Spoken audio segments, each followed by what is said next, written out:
Et si nous laissions nos enfants respirer, c'est le titre de votre livre, Bruno Humbeck, publié aux éditions Renaissance du Livre. Merci d'être avec nous. Vous êtes psychopédagogue et docteur en sciences de l'éducation. Et vous avez donc écrit ce livre à destination des parents pour mieux les aider à comprendre le phénomène de l'hyperparentalité, savoir aussi s'ils sont concernés. Phénomène qui peut mener aussi au burn-out pour ces parents hyper responsables. D'abord, précisément, qu'est-ce que c'est, Bruno Humbeck, l'hyperparentalité? C'est une tendance, c'est pas une maladie d'abord. Il faut vraiment bien préciser les choses. C'est pas une maladie. Pas une maladie. Voilà, ni une dérive. C'est juste une tendance à vouloir en faire trop en tant que parent. C'est-à-dire, on veut des enfants parfaits qui vivent dans un monde parfait. Donc, 3 symptômes majeurs, celui du parent hélicoptère, c'est-à-dire. Vous avez classé ces hyper-parents. C'est ça, 3 symptômes majeurs. Le parent hélicoptère, c'est celui qui veut tout contrôler. T'es où? Tu reviens quand? Et cette tendance qu'on a, parce que il faut bien le dire aussi, l'hyperparentalité, c'est une parentalité de notre époque. C'est-à-dire qu'on a programmé, on a désiré nos enfants, donc on se sent responsable de leur venue au monde. Et de ce fait-là, effectivement, tout ce qui peut leur arriver de négatif, on le vit comme étant une faute parentale. Ce qui fait qu'on veut contrôler tout ce qui leur arrive, ça c'est le parent hélicoptère.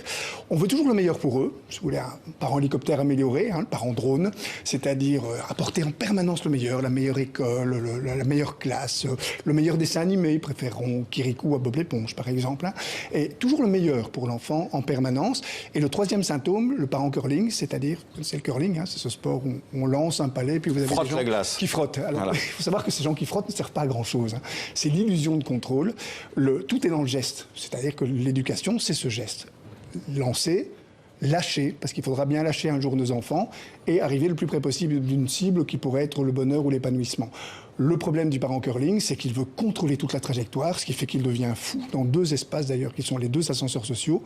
Regardez des parents le long des terrains de football et observez-les quand ils se mettent à faire les devoirs avec leurs enfants, ils deviennent complètement fous et mettent alors à ce moment-là des contre-pédagogies, c'est-à-dire qu'ils paralysent le développement de leur enfant. Et justement, on va parler des conséquences. Quelles sont ces conséquences précises pour les parents et pour les enfants? Alors, ce sont celles qui sont liées par exemple au perfectionnisme. Si vous voulez être parfait, vous risquez le burn-out parce que vous n'allez pas accepter les failles naturelles de la parentalité. Un bon parent, c'est un parent qui défaille normalement. Homer Simpson en est un exemple classique. C'est un parent qui accepte que, quand on s'est fixé comme critère l'épanouissement de l'enfant, on ne peut pas obtenir un produit parfait. C'est-à-dire qu'il faut se dire, on va en direction de cet épanouissement, et il y aura des moments plus difficiles, plus compliqués. Le parent qui n'accepte pas cette imperfection éducative, qui est consubstantielle à l'acte éducatif, est un parent qui va se mettre trop de pression et qui risque le burn-out. Il y a aussi cette pression dont l'enfant perçoit les effets. Lorsque lui-même se perçoit, parce que si vous avez des parents parfaits qui attendent de vous la perfection, vous n'avez beaucoup de chances de décevoir. Et cette déception est parfois très difficile à assumer pour les enfants. Alors vous écrivez que ce phénomène de l'hyperparentalité, c'est un symptôme de nos sociétés très individualisées, la course à la réussite sociale, à la peur du déclassement. Comment vous êtes parvenu à ces conclusions ? Alors, en consultant, en ayant énormément de parents en consultation qui souffrent simplement, par exemple, de la crise d'adolescence.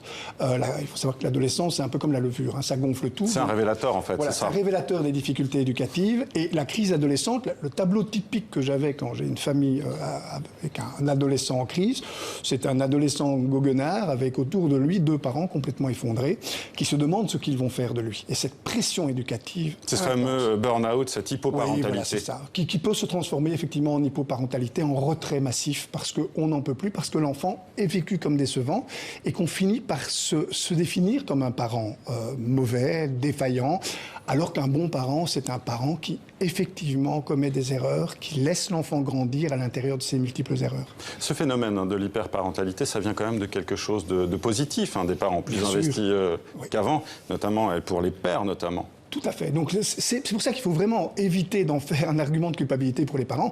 C'est au contraire, à l'origine, quelque chose de positif. Et le travail avec l'hyperparent n'est pas de tout gommer, d'y recommencer à zéro. C'est, attention, vos exigences sont certainement valables, certainement appréciables, mais diminuer l'intensité de la pression que vous vous mettez à vous-même. Justement, ne pas en faire trop. À quel moment sait-on qu'on en fait trop? Il y a quelques tests d'ailleurs dans votre livre. Il y a énormément de tests pour pouvoir vérifier simplement à partir du quand est-ce que je produis de la souffrance souffrance, soit chez mon enfant, soit chez moi-même, soit chez mon conjoint. Par exemple, l'orthorexie alimentaire, qui est une des maladies de notre siècle, hein, c'est-à-dire la tendance aussi à une perfection alimentaire, l'orthorexie alimentaire par délégation, c'est-à-dire je ne veux qu'il ne mange que du positif. Et je connais des parents devenus fous parce que leur enfant mange de temps en temps des bonbons ou de temps en temps de l'huile de palme. Ça ne va pas les tuer.